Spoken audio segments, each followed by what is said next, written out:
know where the key is. Then let's go!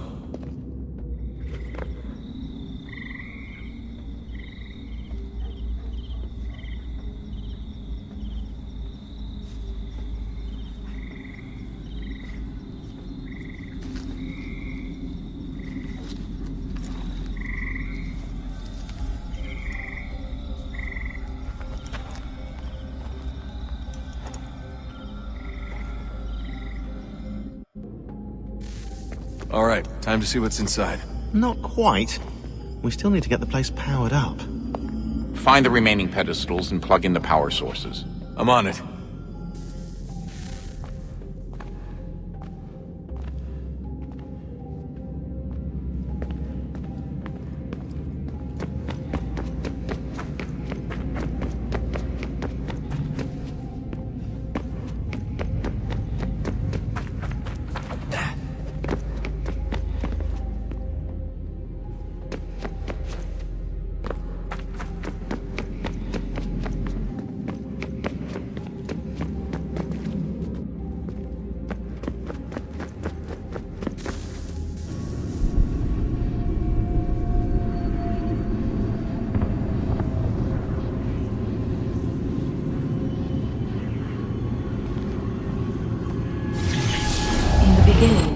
When we thought we could be saved, we sought to face the sun's wrath and contain it. 4 towers would be built to pull her fury into this place and dispel it.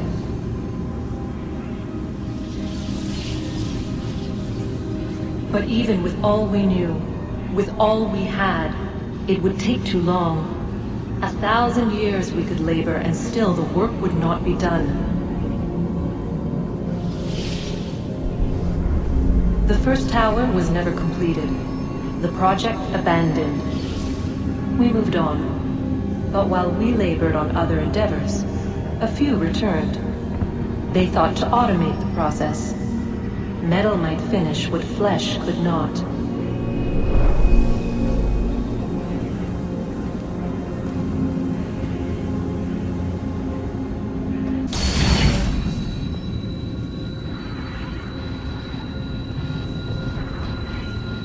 If we could not meet the sun's cruel embrace, perhaps we might rebuke it. Already we could generate the fields to protect us in times of strife. But these were small and simple things.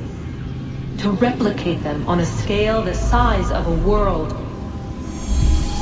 we lacked the energy to make it so. Half the world, they said then. It is better than none at all.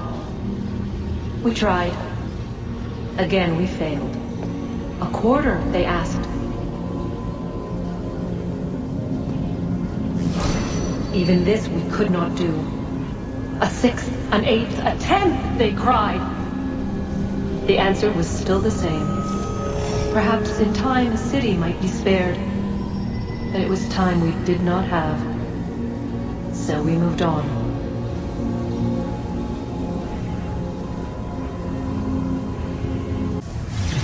What is a fact? Is it fixed? Immutable? Certain in its existence and only awaiting discovery? Or might it be changed? Here we learned the answer and thought that it might save us. They were used to command, to control, to own. But we soon discovered another use. When enough sat in thrall and were told to believe, their thoughts took on form. What was imagined became real. If 100 minds could wish away a wall or create a tree, what might 1,000 do? 10,000? More? Might we change the consensus and will the threat away? We resolved to send one into the sky where it might illuminate us all. Once placed, a sentence would be uttered. Make us safe. In this way, we would change the consensus. We would save the world. But it never came to be. We sent a dozen of them skyward, but there was no way to maintain control, to direct the beam, to enthrall the world, to speak the words. Though this was strange and dangerous, what we tried next was worse.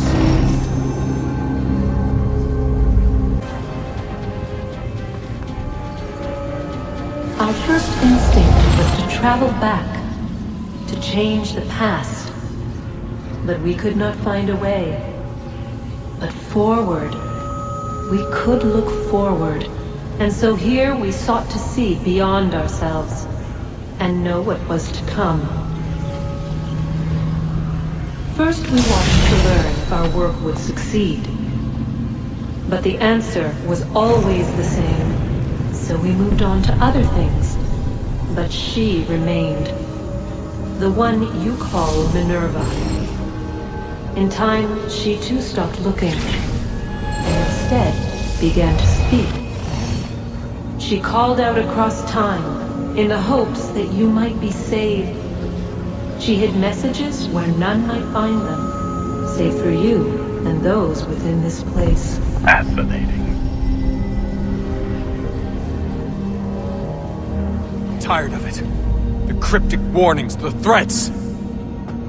Just tell us what you want! But they are. We saw the Nephilim there. We seemed like grasshoppers in our own eyes, and we looked the same to them. Imagine trying to explain all this to a 2-year-old, to a grasshopper. When they said the will of the gods was unknowable, they meant it. Literally. I killed her, you know. I killed Lucy. It was the apple, son. It was Juno. I saw what she was. What would happen if I let her live?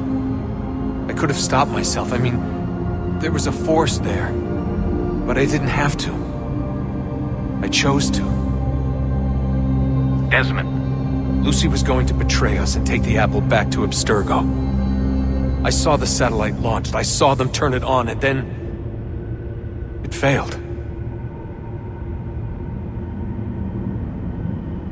Whatever's on the other side of that door, it benefits Juno. We need... A new world approached, one that was dark and cold. It would consume us, for we were flesh, and flesh is frail. Though suits and shields might offer comfort, such adornments would not suffice, not to save us all. So we sought to change what we were. In this manner, we might thrive in a world made poisonous. It was Aita who volunteered to see if it might be done. Aita, my husband, my love. In the end, it changed him, ruined him. He was made a prisoner of the machines. The body might survive, but his mind became brittle to the touch. He begged me for release, for days, for weeks, for months. I pleaded with him to give us time to find another way. But there wasn't one. Not for him. Not for us.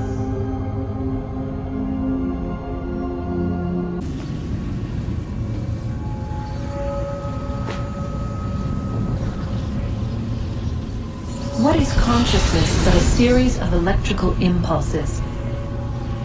And the body a vessel to hold these sparks. But it is weak. In time, it decays and crumbles into dust.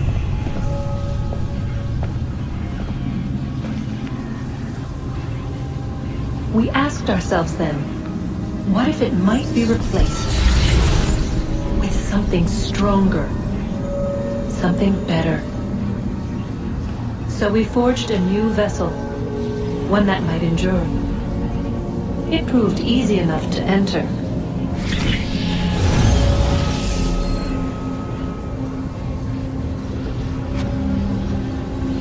leave. To leave required something more.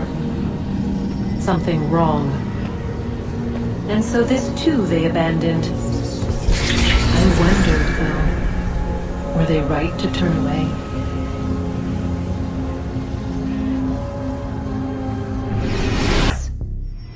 Come.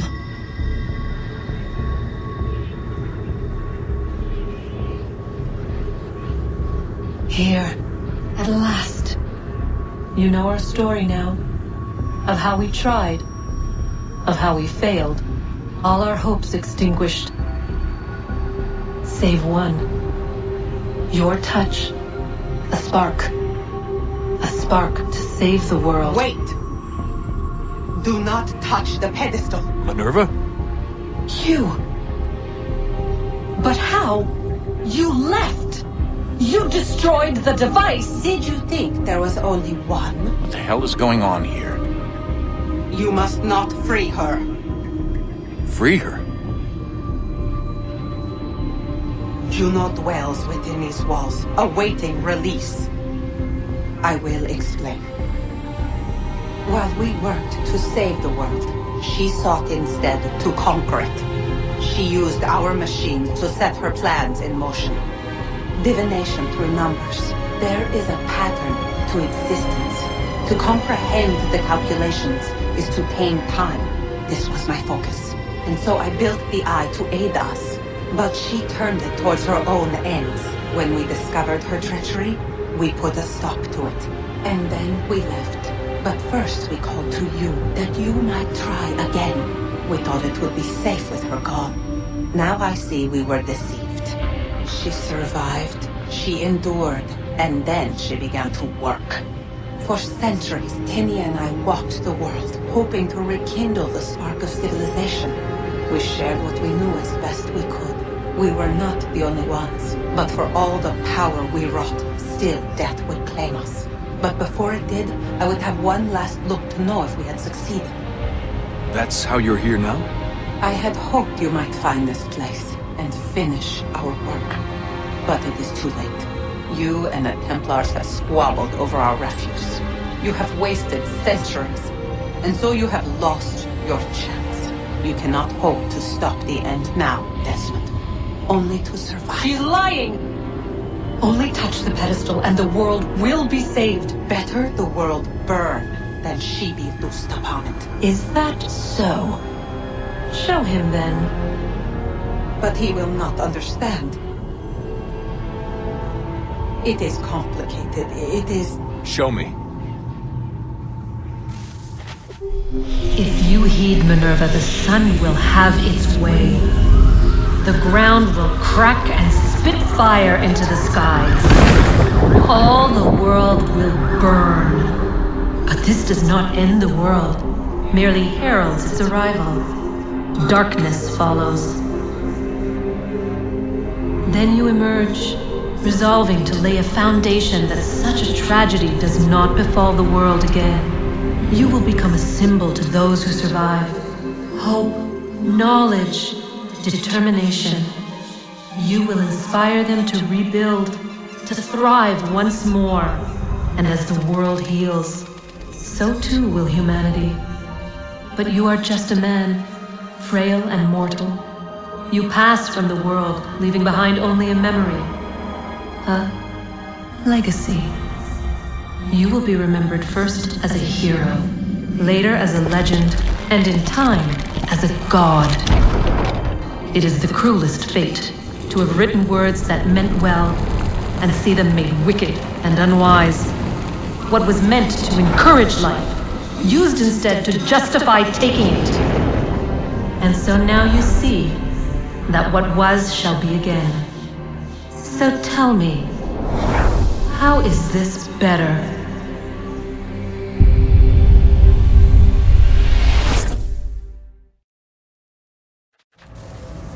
She would sacrifice you, sacrifice the world, for no other reason than to deny me vindication.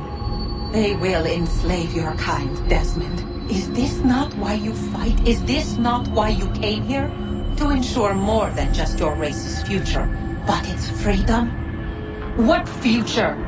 What freedom? Billions dead and the whole cycle begun anew? This world has known nothing but heartache and horror since we left it. Our gift to them, and you'd see it all returned. Enough! You must not do this. Whatever Juno's planning, however terrible it might seem today, we'll find a way to stop it. But the alternative, what you want, there's no hope there. If you free her, you'll be destroyed. It will happen in an instant. There will be no pain. You mustn't. It's done, Minerva. The decision's made. Then the consequences of this mistake are yours to live and die with. You need to go. All of you. Now. Get as far away from here as you can. Come with us. We'll find another way. There isn't time. Son. You know it's true. It's already started. I need to do this now. So go. Go!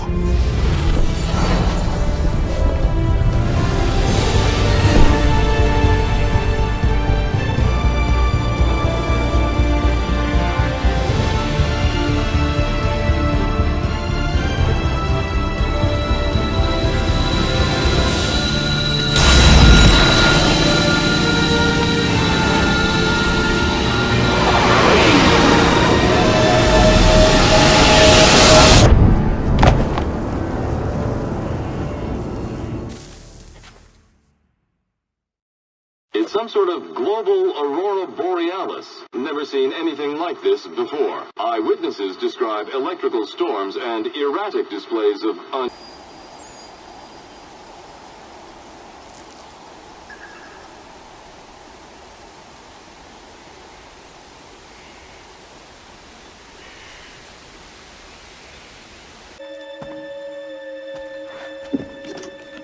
Why would they leave this behind?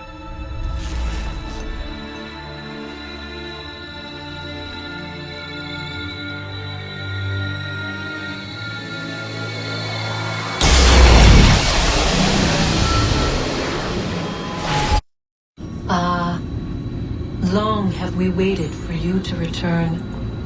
You have done as we asked. You have succeeded. No! I have failed! My people are gone! Chased out by those who I thought would protect them! It is a trade, a sacrifice, and not in vain. For you have found it. This? Now you must hide it, where none shall think to look, and then in time,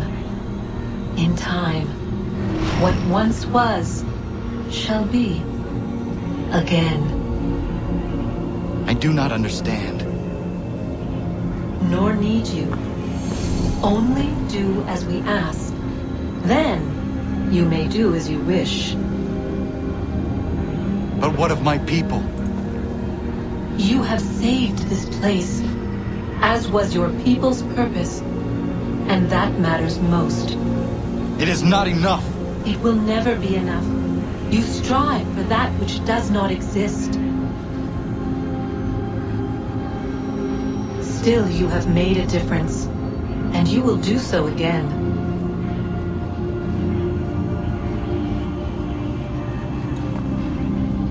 Remember, you must hide the amulet where none might find it.